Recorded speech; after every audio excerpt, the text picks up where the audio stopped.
बीच रूस के रक्षा मंत्री सिर्गे शोइगु ने धमकी दी कि पूर्वी यूक्रेन में ज़ेलेंस्की की अज़ोव बटालियन की कब्र खोद दी जाएगी। रूस के रक्षा मंत्री के मुताबिक उनकी सेना ने इसकी पूरी तैयारी भी कर ली है। एक रोज पहले ही खबर आई थी कि यूक्रेन ने बखमूत को बचाने के लिए वहां अपनी सबसे ताकतवर अज़ोव बटालियन को तैनात किया है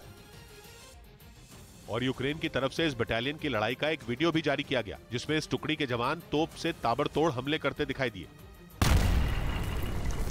यूक्रेन ने दावा किया था कि उसकी अज़ोव बटालियन की बखमूत के पास तैनाती से रूसी सेना में हड़कंप मच गया, लेकिन अब रूस के रक्षा मंत्री ने यूक्रेन पर पलटवार करते हुए इस बटालियन को जड़ से मिटा देने की चेतावनी दे दी और इसके लिए रूस ने अपनी सेना की ताकत पूर्वी यूक्रेन में बढ़ाने का ऐलान भी कर दिया, क्योंकि पिछले करीब 4 महीने से रूस पूर्वी यूक्रेन के बखमूत और सोलेदार जैसे शहरों पर कब्जे में जुटा है, लेकिन यूक्रेन की सेना के वार के आगे उसकी एक नहीं चल रही और इसीलिए रूस ने पूर्वी यूक्रेन में डोनेत्स्क के इस हिस्से को जीतने के लिए अब एक नया प्लान तैयार कर लिया। रूस के रक्षा मंत्री सिर्गे शोइगु के मुताबिक उनकी सेना अब सिर्फ बखमूत और सोलेदार पर ही नहीं बल्कि डोनेत्स्क के 7 शहरों पर धावा बोलेगी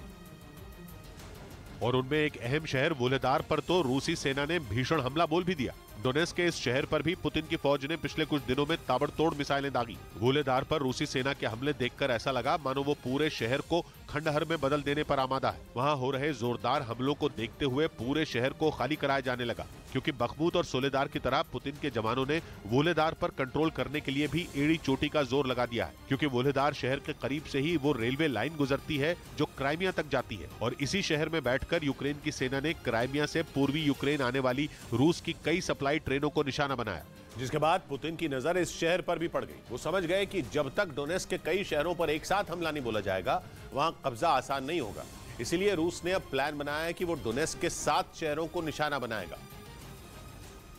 जिनमें 3 बखमूत, सोलेदार और वोलेदार के नाम तो सिर्गे शोइगु ने पूरी दुनिया के सामने ला भी दिए,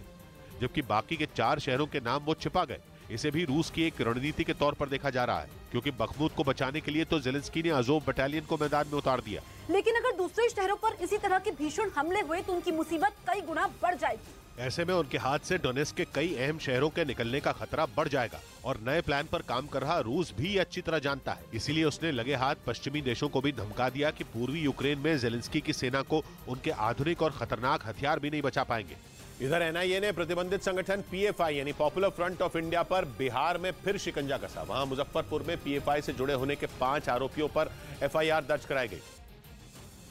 जिन पर युवाओं को गुमराह करने और उन्हें आतंकवाद के रास्ते पर धकेलने का आरोप लगा। एनआईए के मुताबिक पीएफआई से जुड़े लोगों ने नेपाल बॉर्डर के पास बिहार के मोतिहारी और मुजफ्फरपुर समेत कई जिलों में भर्ती रैली की, जिनमें युवाओं को संगठन से जुड़ने के लिए गुमराह किया गया। उधर पश्चिमी मीडिया ने दावा किया कि यूक्रेन के हमले में रूस के एक और मेजर जनरल की मौत हो गई। यूक्रेन की सेना का दावा है कि उसने जंग में अब तक रूस के 10 जनरलों को मार गिराया,